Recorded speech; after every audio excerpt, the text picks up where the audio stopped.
ফার্মগেটে metro রেলের bearing pad খুলে একজন নিহতের ঘটনায় উদ্বেগ প্রকাশ করেছেন সকলেই।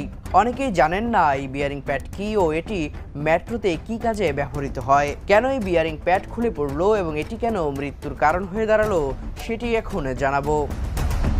মেট্রো রেলের বিয়ারিং প্যাড একটি অত্যন্ত গুরুত্বপূর্ণ উপাদান, যা উড়ালপথের পিলার এবং ভায়াডাক্টের সংযোগস্থলে বসানো থাকে। এর প্রধান কাজ হলো ট্রেনের ভার বহন করা এবং এই ভারের চাপকে সরাসরি পিলারে না ফেলে সমভাবে মাটির দিকে সঞ্চারিত করে দেওয়া। এটি বিশেষ ধরনের রাবার বা ইলাস্টোমেরিক পদার্থ দিয়ে তৈরি করা হয়। ঢাকার মেট্রো রেলে ব্যবহৃত প্রতিটি বিয়ারিং প্যাডের আনুমানিক ওজন 140 থেকে 150 কেজি।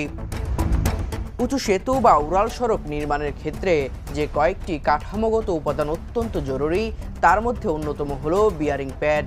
বাংলাদেশে মেট্রো রেলের মতো আধুনিক গণপরিবহন ব্যবস্থার স্থিতিশীলতা ও দীর্ঘায়ু নিশ্চিত করতেই এই উপাদানটি নিরবিচ্ছিন্ন রক্ষাকবচ হিসেবে কাজ করে।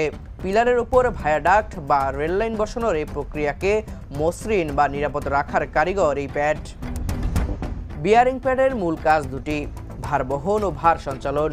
এটি মেট্রো রেলের ভায়াডাক্ট অর্থাৎ যে অংশে রেললাইন বসানো থাকে এবং পিলারের সংযোগস্থলে স্থাপিত হয়। ট্রেন চলার সময় যে বিপুল উলম্ব চাপ তৈরি হয় তা সরাসরি পিলারে না দিয়ে এই রাবারের তৈরি প্যাডটি সেই চাপকে সমভাবে বিতরণ করে পিলারের মাধ্যমে মাটির দিকে পাঠিয়ে দেয়। এর ফলে কোনো নির্দিষ্ট পিলারে অত্যাধিক চাপ সৃষ্টি হয় না। এই প্যাডগুলো কেবল উলম্ব চাপই নয়, অনুভূমিক সরণ বা চলাচলকেও নিয়ন্ত্রণ করে।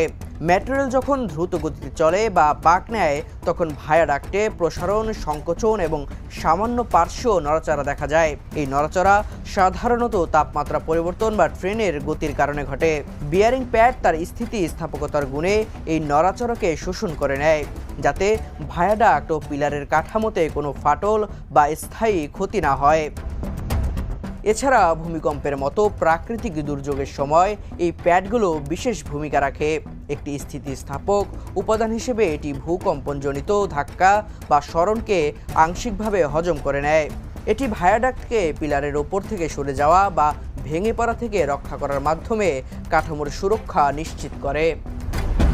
এবার জানা যাক এর ঝুঁকি সম্পর্কে এবং এটি ত্রুটির ফলে কি কি হতে পারে। বিয়ারিং প্যাডের গুরুত্ব অনস্বীকার্য হলেও এটি যদি কোনো কারণে খুলে যায় বা স্থানচ্যুত হয়, তবে তা মৃত্যুর মতো বড় ধরনের দুর্ঘটনার কারণ হতে পারে। সম্প্রতি এ ধরনের ঘটনা সামনে আসায় বিশেষজ্ঞরা নকশাগত ত্রুটি এবং প্যাডের গুণমান নিয়ে উদ্বেগ প্রকাশ করেছেন। বিশেষত বাঁক স্থানে যেখানে চাপ বেশি তৈরি হয়, সেখানে আরও উন্নত প্রযুক্তির টেকসই ও